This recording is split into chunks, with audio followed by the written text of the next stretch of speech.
समुद्रपूर येथे भारतीय बौद्ध महासभा धम्म संविधान प्रबोधन परिषद संपन्न। वर्धा समुद्रपूर स्थानिक समुद्रपूर तालुक्यातील गोविंदोलांमध्ये भारतीय बौद्ध महासभा आणि वंचित बहुजन आघाडी तालुका समुद्रपूर यांच्या संयुक्त विद्यमानाने धम्म संविधान प्रबोधन परिषदचे आयोजन करण्यात आले होते।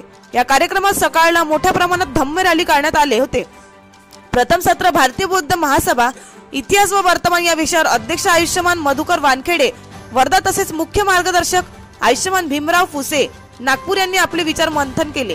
दुसऱ्या सत्रात संविधान संस्कृती पुढील आव्हान या विषयावर अध्यक्ष प्राथमिक डॉक्टर तक्षशील सुट्टे व मुख्य मार्गदर्शक आयुष्यमान प्राध्यापक आनंद गायकवाड यांनी आपले विचार मांडताना संविधान लिहिताना डॉक्टर बाबासाहेब आंबेडकर यांनी गौतम बुद्ध तसेच सम्राट अशोक यांची नियमावली मार्गदर्शक बुद्धाची तत्वप्रणाली वैज्ञानिक दृष्टिकोन मूलभूत मूल्य समान मूल्य right to quality culture education right ही बुद्धाच्या संघाची मांडणी जशीच्या तशी संविधानात कशी उतरली आणि म्हणून धम्म आणि संविधान यांचे रक्ताचे नाते आहे हे यावेळी आवर्जून सांगण्यात आले। या कार्यक्रमाला दरम्यान एक पात्री नाट्य निर्धार हे सादर करणारी कुमारी प्रणिती ढंबारे व दिग्दर्शक अविनाश हुलके यांनी सादर केले।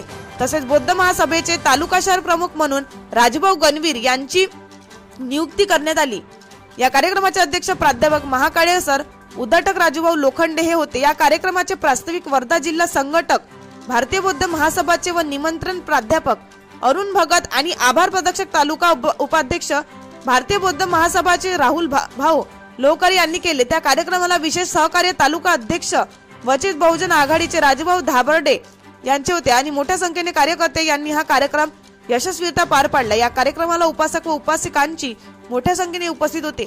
एबीएस न्यूज साठी समुद्रपूर तालुकाचे विशेष प्रतिनिधी राजू कांबळे सर, समुद्रपूर, वर्धा।